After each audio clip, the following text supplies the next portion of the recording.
આજે હું કલતક મિજુમાંથી આવ્યો હું. મારું નામ છે વિષ્ણુભાઈ. હું તમને બે પ્રશ્નો પૂછીશ, એનો તમારો અભિપ્રાય આપવાનો છે. પ્રથમ એ કે તમારું નામ શું? મહેશ કે પટેલ. હા, તો મારો પ્રથમ પ્રશ્ન કે ભાઈ, શેર બજાર વિશે તમારો શું અભિપ્રાય? જેને ઉડવાનો અને પડવાનો શોખ હોય એને શેર બજારનું કરાય. ઉડવાનો ને પડવાનો એ કેવી રીતે?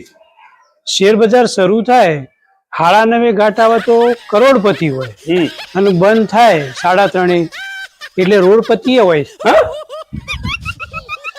હવે મારો બીજો પ્રશ્ન કે દારૂડિયા વિશે તમે શું કહેશો? હા. શું અભિપ્રાય તમારો? દારૂડિયો એટલે પોતાના નશામાં મગ્ન રહેતો વ્યક્તિ, અને એ કદી સ્વાર્થી ના હોય. સ્વાર્થી ના હોય, નિસ્વાર્થ ભાવના. નેવર, કદી સ્વાર્થી ના હોય. નિસ્વાર્થ ભાવના. એના પાસેથી આખું પાકીટ ચૂંટવાઈ લો ને તો એને ખબર ના હોય. હા.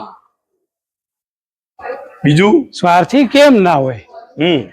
એ દારૂ પીવે એટલે પોતાનો તો વિચાર કરતો જ નહીં. બરોબર. પોતાના જવાથી ઘરવાળીનું શું થશે એ વિચાર કરતો જ નહીં. ચોક્કસ. માણસનો સ્વાર્થ પોતાનો હોય ને પોતાના ઘરનો હોય, પોતાના કુટુંબનો એ વિચાર નહીં કરતો. કમ્પ્લીટ. તો પછી તો બિલકુલ સ્વાર્થી રહ્યો જ નહીં. સરસ જવાબ આપ્યો, જોરદાર.